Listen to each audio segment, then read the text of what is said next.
श्री स्वामी समर्थ. माझ्या सर्व छान मैत्रिणींना नमस्कार. दीपमालाच फॅशन पॉईंटमध्ये आपलं सर्वांचं स्वागत आहे.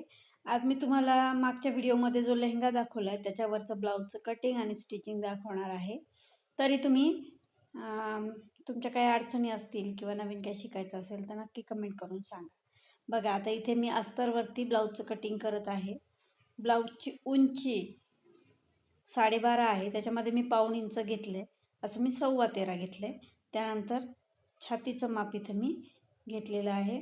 छातीचा चौथा भाग अधिक अर्धा इंच आणि अधिक शिलाई मार्जिन.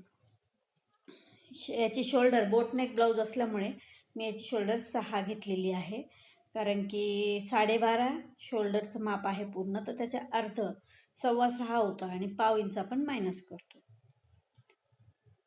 अशा पद्धतीने मी बॅक पार्ट कट करते. त्याचा गळा जो आहे तो 2.5 इंचाचा घेतलेला आहे. तुम्हाला जर डिटेलमध्ये बोटनेक ब्लाऊजचं कटिंग पाहायचं असेल तर आपण त्याच्यावरती नक्कीच लवकरच एखादा व्हिडिओ आपण बनवूया. तर इथे मी ब्लाऊजचं कटिंग करून घेत आहे आणि अस्तर कापल्यानंतर मी ते मेन फॅब्रिकवरती ठेवून कट करत आहे. स्लीव्जला आपण अस्तर लावणार नाही आहोत, त्यामुळं डायरेक्ट कपड्यावरती मी इथे कटिंग करते.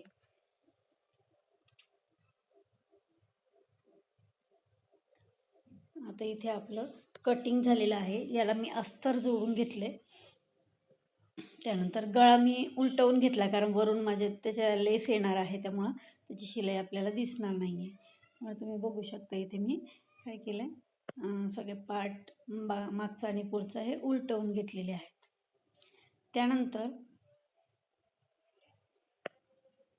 इथे काय केलं, मी जी मोठी लेस होती साडीची त्याचे पॅच एकाला एक जोडून मी इथे असा सुंदर पॅच तयार करून घेतला आहे आणि त्याला साईडनी त्या आकारात लेस लावायला सगळ्या लेस ट्राय केल्या, पण कुठली सूट होईना. शेवटी त्याचं जे पायपिंग होतं ग्रीन कलरचं तेच त्याला उठून दिसत होतं, म्हणून मग मी ते पायपिंग उसवून त्याला केलं. ह्या ड्रेसला खूप वेळ लागला मला, पण ड्रेस छान झाला.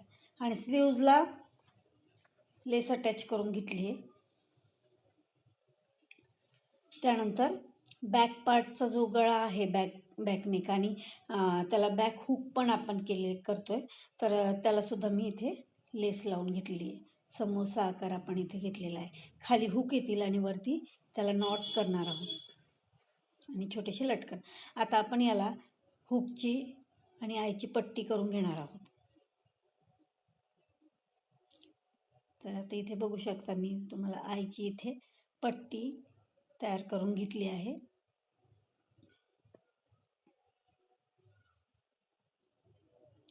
त्यानंतर आता आपण याचे शोल्डर जॉईंट करून याला स्लीव्ज अटॅच करून घेऊयात. आता स्लीव्जला सुद्धा मागचा आणि पुढचा असा खड्ड्याचा आकार वगैरे दिलेला आहे मी, मोठ्या ब्लाऊज सारखाच. त्यामुळं तसंच, आणि बाहीला पॅच लावायचे राहिले होते ते मी आता इथे अटॅच करून घेतलेले. लेसच्या वरती साडीमध्ये जे पॅचेस निघाले ते पॅच सुद्धा आपण इथे लावलेले आहेत. आता आपण इथे स्लीव्ज जॉईंट करून घेणार आहोत. स्लीव्ज जॉईंट केल्यानंतर काय होतं, आता याला आपण अस्तर लावणार नाही, त्यामुळं मग त्याचा जो जोडाचा भाग आहे तो ट्रान्सपरंट असल्यामुळे सगळं दिसतो. त्यामुळे मी एक शिलाई जॉईंटची घेऊन तो जोडाचा भाग शोल्डरची किंवा मुंड्याच्या साईडनं हे करून त्याच्यावरती सुद्धा एक शिलाई मी इथे मारून घेतलेली आहे. आता आपण की नाही त्याला फिटिंग करू. आता आधी इन आउट करून त्याला मापाप्रमाणे मी इथे फिटिंग करून घेणार आहे. आता इथे आपली फिटिंग झालेली आहे. त्यानंतर आपण याला नॉटला दोरी लावून घेतली आहे मागे आणि हुकसुद्धा लावून घेतलेली आहे. अशा पद्धतीने बघा आता हा ब्लाऊजचा लुक कसा वाटतोय तुम्हाला.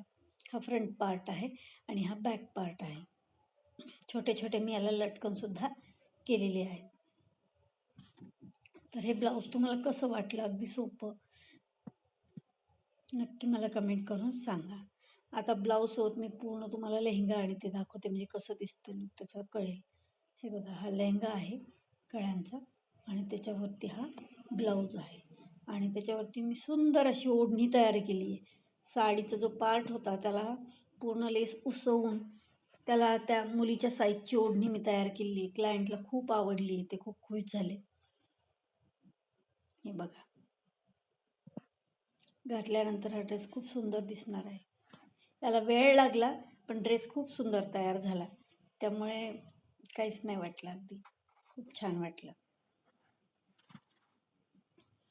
बघू शकता तुम्ही, अशी ओढणी आपण जरी त्याच्यावरती घेतली तर कसा लुक दिसतो बघा. व्हिडिओ जर आवडला असेल तर चॅनलला प्लीज सबस्क्राईब करा आणि शेअर करा व्हिडिओ प्लीज. तुमच्या ज्या कोणी शिवणकाम करणाऱ्या मैत्रिणी असतील, ज्यांना इंटरेस्ट आहे, अशांना नक्की तुम्ही हा व्हिडिओ शेअर करा. घरच्या साडीचा सुद्धा आपण आपल्या, तुम्हाला जर मुलगी असेल किंवा भाची असेल, कुणालाही असे ड्रेसेस खूप सुंदर बनवता येतात आणि खूप सोपे आहेत. धन्यवाद.